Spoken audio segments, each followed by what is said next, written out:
Voilà, aussi simple que ça. Sauf que les gens ont peur. Et les gens ont peur pourquoi? Parce qu'ils allument la télé le soir ou ils écoutent la radio dans la voiture et on compte les nombres de cas. 7000, 5000, oh là là là là. C'est la catastrophe, c'est la deuxième vague, c'est sûr, elle est là, puisqu'il y a autant de cas que au mois de mars et avril. Tout faux, mais un média, mais allemand, hein, Arte, qui nous a fait une petite vidéo. La France s'apprête-t-elle à vivre une deuxième vague de Covid, semblable à la première? Une statistique est mise en avant depuis quelques semaines. Il s'agit du nombre de personnes testées positives chaque jour qui connaît une forte augmentation puisqu'il a été multiplié par 7 depuis mi-juillet. On enregistre plus de 5000 nouvelles contaminations par jour sur la dernière semaine d'août, une donnée que certains ont tenté de comparer avec les chiffres de la première phase de l'épidémie en mars et avril. Au plus fort de la crise, les autorités sanitaires ont compté 7500 nouveaux cas sur la journée du 31 mars. Un graphique sur le site du gouvernement reprenant ces chiffres donne ainsi l'impression que la courbe actuelle des contaminations suit celle d'il y a 5 mois. Mais cette comparaison n'a pas de sens, car la manière de compter a changé du tout au tout.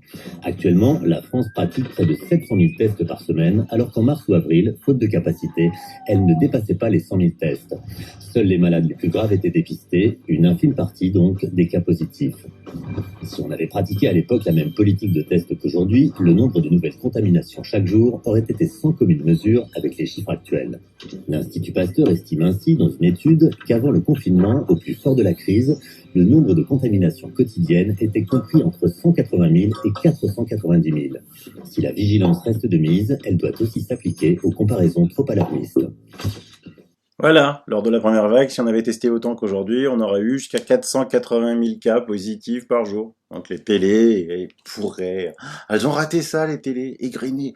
472 868 cas en plus aujourd'hui. 3 722 cas de plus qu'hier.